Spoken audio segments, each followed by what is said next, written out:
Okay. Are you ready, everybody? Great.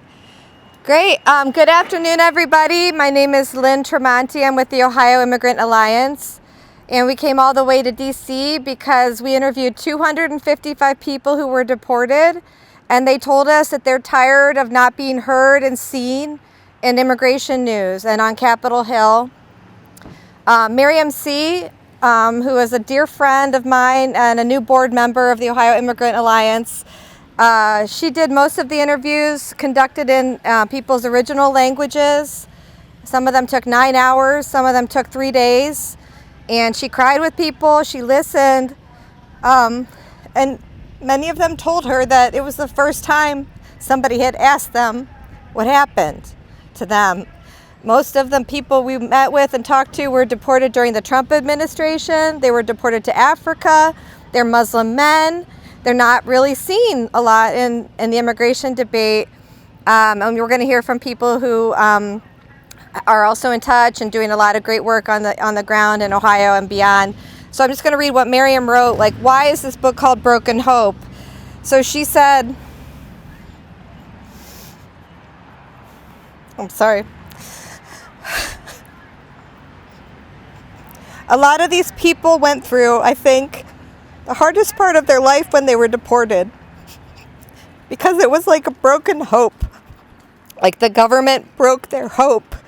They came to America to seek asylum for a better life. So thank you for coming. And now we're going to hear from Sally Dia, who helped organize this event for us to be here today. Thank you, Sally.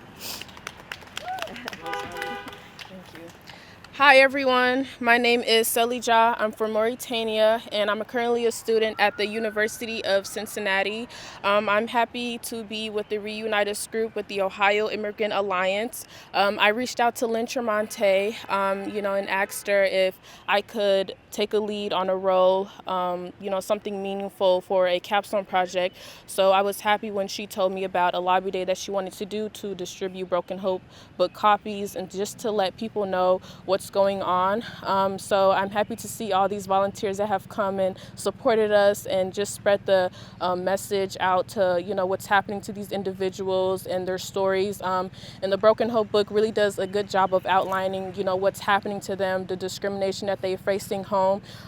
They just come to America to have a better life. So it really hurts when they're taken back to a country that they ran away from to just have a better life, and they're taken away from their families and kids and things like that. So we really just want to make sure to put an emphasis and spread the message and spread awareness to what's happening to these people. So I thank you all for coming out and volunteering. I really appreciate it. So yeah, thank you. That was Sally Dia, amazing activist and wonderful partner on this. Next, we're going to hear from Demba and Diach. Demba just came out of nowhere. He said, I need to help. He's got so many stories to tell about some things that happened during the Trump administration that have never been seen by people on the outside. And he talked about people just disappearing one by one from his mosque, going to their ICE check-ins and not coming home. So Demba, tell us a little bit more about why you're here and what you're doing in Ohio. Hi, everyone. Thank you so much, Lynn. First of all, I want to thank Allah. I want to thank my parents. I want to thank Lynn and Mariam C. I met Lynn through Mariam C., who's kind of related to me. At first, I was supposed to just translate from Fulani to French, Lingala, and all those languages I've had the chance to speak because of my father, who is an immigrant. My father actually came from Mauritania, went to different countries in Africa, and ended up in the U.S. After spending a lot of years in Congo. I used to see him as a child helping people. He used to take me with him at the police station sometimes when some of his people were detained, right, even in Congo. So a lot of these people who came to the U.S. and were deported, they escaped the worst condition in Africa, not only in Mauritania, but throughout their route. They went to Congo, they went to Central Africa. They suffered a lot, and they found peace in the U.S. because otherwise they would not stay 20 years, 16 years. So they stayed here because they found, one of the guy was telling me one day he was eating lachiri, which is one of our meal. He was saying, America is like paradise. You know, he got to eat food from his country. He got to have reconstitute that micro community they had in Futa, which is our original village. They had to rebuild it here in Ohio, in Columbus, Ohio, specifically from where I'm from. We had a mosque. We have a mosque, actually, a Masjid Sheikh Umar. We have many mosques. That's one of the main one, and we had a big and vibrant community. You know, that mosque is not only to pray; it's a place where we meet, when we talk, and where we sometimes celebrate our religious ceremony. And just we woke up during the Trump era, all being scared, even those who had paperwork, even just because we thought we could be targeted because of the color of our skin. Some of us were pulled on the road and taken to jail before they were able to verify if they were, they had, you know, correct paperwork. So we were all scared during that time. And it was even difficult to go to mosque and pray, which is one of our religious obligations. And I remember one by one just seeing people missing from our mosque leadership, and hearing some of them are in Canada, others went back to Africa voluntarily, and others were in jail. People who never committed any crime, never killed anybody, never even caused any domestic violence or any traffic violation, like Omar Diallo, who's right now in Senegal and sick. Those are the people that the Trump administration cut their dream short. So I was walking in thinking this book is called The Broken Hope, the road, I think, deportation. But I think for a lot of those people that I was talking to when we were working on the book and translating, this book was like hope for them. I think they can even rename it the Hope Book, because even though they're not here with us, even though they're not 100% sure they're gonna come back, this has brought hope back to their life. Can you imagine someone who's hopeless? You know, they send you back home with nothing, and your community back home kind of, you know, don't even want to deal with you anymore because you've been there 20 years, you come back, you don't have nothing, then we don't want to deal with you. You know, you set aside, you left out, and even your kids don't want to. They look at you with a shame, you know, they look at you with a vision of shame. But to see that all of these people, I wish they could see everybody who is here, different color, different race, different background, standing up for them, meeting with members of Congress, advocating for them. I think that's rebuilding hope for them. And I wish they really were here with us to see what you guys did today. You know, congratulations to all of us. And thank you so much for all of you guys have been doing here. I'm sure Omar and all the other folks in that WhatsApp group, I'm sure their heart is warm today. And we can't thank you enough. Thank you. Thank you. God, I don't even know. So we're not just talking about, you know, a problem. We also have solutions. I like to give a shout out to Nana at NIJC. NIJC has done terrific work. Their idea is that there should be a central portal at the Department of Homeland Security where people like Omar and Ablai can apply to come back. There is something like this for deported veterans. Biden created this it was a promise in his campaign, and he created it after more than a decade of deported veterans saying, don't forget about us. This is our homeland. We fought for this home.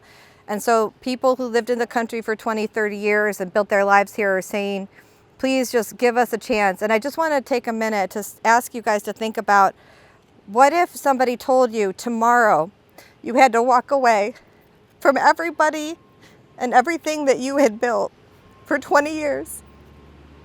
So that's what deportation is. It's extreme. It's an extreme consequence for a paperwork violation. It should not dictate the rest of your life. And I'm really excited that Omar's here today. He's representing his uncle, Abdoulaye Chow. So a lot of times when you hear immigration stories and about family separation, you hear about children and minor children and parents. Abulai doesn't have his own children in the United States, but he has a bunch of nieces and nephews, and they miss him too. So, Omar, thank you for being here. And just what do you want us to know about you and Omar or Abulai and anything? Thank you.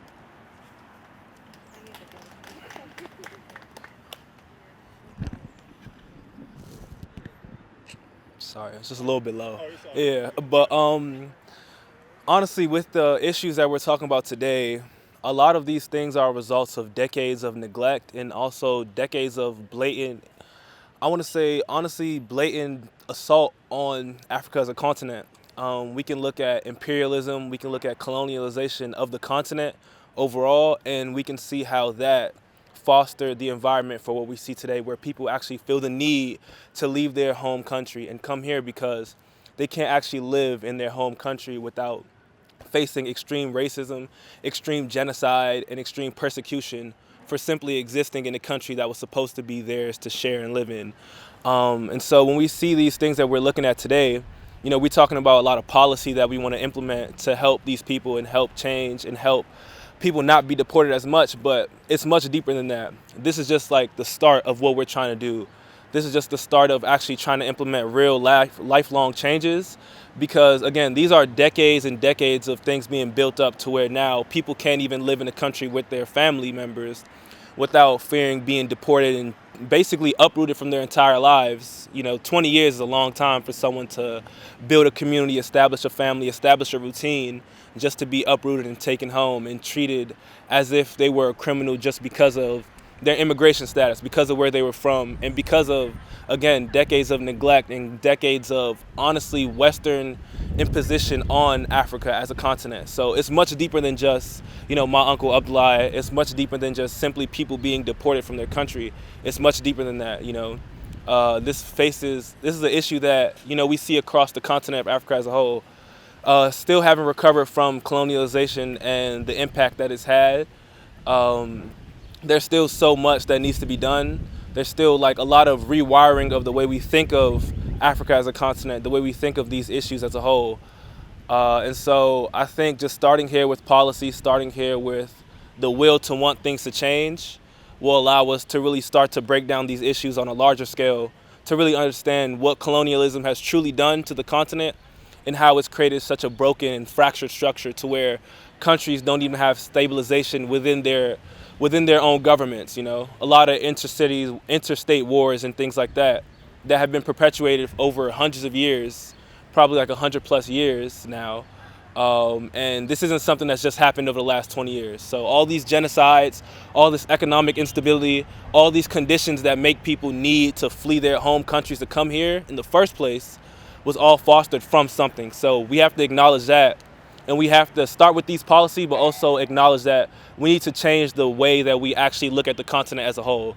And there's a lot of work to be done on that front. One generation of people won't change it completely, but if we start and if we truly acknowledge what the real issues are, and we actually commit ourselves to making change and commit ourselves to improving the condition of the people that are living on the continent who have suffered for all these years. We can go back to the 1600s. I got the time, but just not today.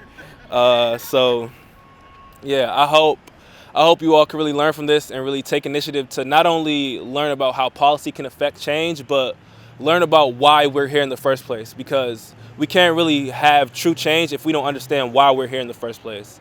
So I appreciate everyone for listening. I appreciate everyone for coming out. And I think that we're starting something great here. And we just need to continue to be committed to, lifelong change and helping people. So I appreciate all y'all. And yeah, let's continue to be great. That was Omar.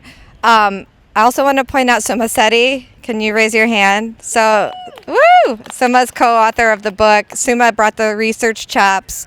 So Miriam did the field research, I've learned it's called. And Suma did the peer-reviewed research analysis, something like that. But anyway, talk to her afterwards. And she also and I together wrote a bunch of recommendations. So we have recommendations for Congress, Biden administration, the media, thank you for being here. Thank you for covering this this today.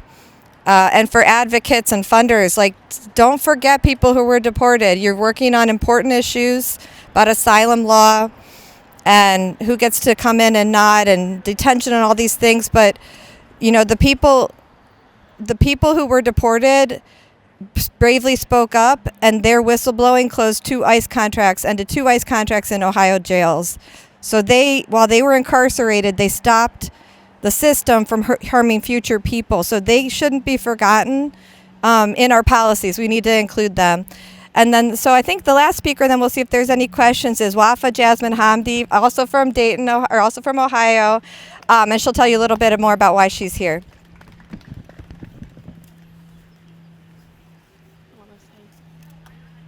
Thank you guys for having us. So keep it long story short, we're here to help these 2 wonderful kids have their mom come back home. Unfortunately, they haven't seen her in 8 years, and it's starting to take a toll on them. So we are very thankful for Lynn and everyone here that is involved in the organization to help us bring people like their mother and other amazing people back to where they came from, technically. Just because they weren't born here doesn't mean this isn't their home. Did you guys want to say anything? Hi, my name is Amin Brown, and I'm here because I miss my mom. Hi, my name's Amadi Brown, and I just want my mom back. And, yeah. We try to keep it away from them, not let it bother them, let them continue to grow, be a normal kid. But, you know, when you grow up and you start realizing things and understanding things, it starts to take a toll on everyone. Yeah, they can go back there with their mom, but then again, that brings another situation of making someone leave their home again. That's making kids have to leave their home again just to be with their mom, when we can have anyone here in America help us just bring her back here. And like I said, thank you to everyone here, but we all have to continue this every day, keep it pushing, because there's a lot of kids, there's a lot of people in general that have a loved one that they cannot see, and that they used to go to sleep and wake up to every day that they no longer can do. So, thank you guys. A little bit nervous, but did you have anything else you want to say? No, thank you. Thank you guys so much. Great. So are there any questions? And we'll see if there's anybody else who wants to add anything. Any last words? Yeah. What are some of the more common reasons people are being caught up in the system and deported? And are the asks for changes that might slow down or prevent some of the future deportations? Is that directed at United States Customs and Immigration Service, or is that focused at Homeland Security, or both? Or what should we be Okay. For? Demba, do you want to talk about some of the reasons why people are losing their cases in court? Yeah, why not? Okay. Thank you. I can do the second part. Okay, that's a great question, though. So a lot of these people, like my father, he never went to school. So when his father passed away, he was 15 years old. He was left with his mom, so he had to fight. He went to Ivory Coast, Congo. He ended up coming here as a result of being persecuted in the country where he was, in Congo. There were war. So you come in a country that speak English, right? And you don't understand the language. Sometimes you don't have money to pay for a good lawyer. Or sometimes you just pay the lawyer, but the lawyer doesn't understand your language. So the story that you're writing, the lawyer is not guiding you on stuff that you should say or stuff that you should not say. He's just taking it like as it is. And basically he's doing his job and to get paid. And when you go to court, you don't have, the judge is not understanding you, like, and there's bias, of course, and the skin color and all those stuff, but some of them also have issues understanding when you miss your court date, you can be deported. And they send you a letter. If you don't receive the letter and you have court date and you miss it, you can be deported for that. Or, if you don't have evidence, you'll have no contact whatsoever with the people that you left behind. And they want you to bring evidence from those people, evidence that you were tortured, evidence that you were persecuted, but you flee that country. You don't have no contact whatsoever. So lack of evidence sometimes get some of those cases rejected. A lot of these people that we're talking about that were deported during the Trump era, they were allowed to stay in the United States, even though their asylum cases were denied. Lee will probably explain that. What was the disposition that allowed them to stay? So as long as they were abiding with the law, not committing any crime, they were tolerated, and they had work permit, and every year they had to go to ICE and check in with the ICE people. As long as their record was clean, they were cool, and they built very good record in this country, and they contributed to Social Security. They were entitled, some of them are entitled to retirement, but they can't get that retirement. We're fighting to help them with that, because one guy were able to get it even though he was in Africa. So to cut, long story short, it's the lack of understanding the system, the lack of legal assistance, and also the lack of financial help to get access to the good lawyers and those people that can help you win your case. That was so awesome. He's seen so much. We wrote a report called Scarred Then Barred that talked about some of the crazy reasons why people lost their asylum cases. Their uncle Abdullahi, he was given a Ghanaian Fulani interpreter, and he speaks Mauritanian Fulani. So he then started to try to answer questions in English, and the judge got mad at him and said that he was playing games with the court, and she just began attacking him verbally. It was humiliating. And reading the transcript, I mean, it's just really awful to see. And she said that he was not credible and denied his asylum. So he had family killed in the genocide. If anybody qualifies for asylum, it's Abdullahi. So these are some of the reasons why they lost cases.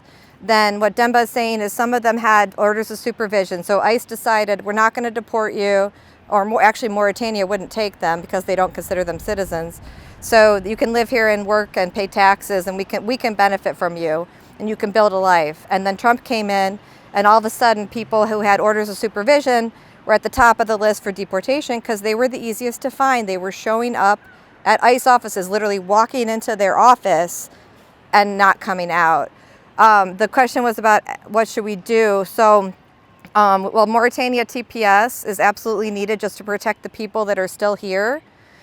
We need that from the Biden administration. We're grateful that that Ohio members of Congress have introduced legislation to push them on it. We haven't heard any action from the Biden administration on Mauritania TPS. We need green cards for the people that are here. Court reform, it needs to be an independent immigration court. There's a lot of things that need to change in court to make it even remotely fair.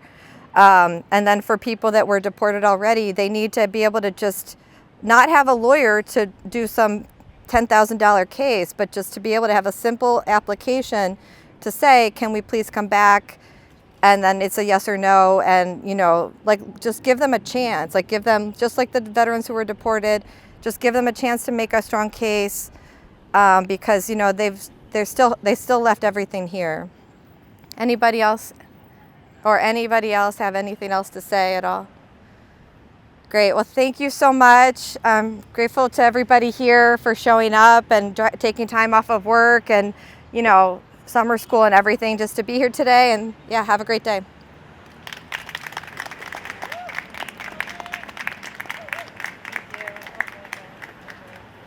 was important, recently with a guy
changing, I think shifting the viewpoint of it. Like, I feel like when Trump came into office, he kind of made it like the worst thing possible. Like, people didn't want to deal with it and they were against it. So then now we're dealing with this, like, bring them back.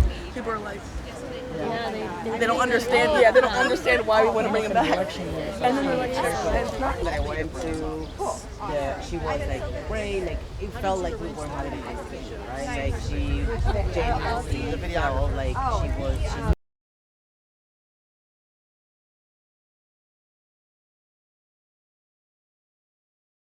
No, I meant like this. Yes. A banner. Yeah, once Lynn sent the recap, I was happy to share my first impressions, right? It's a great experience. Okay, so we did the It's a great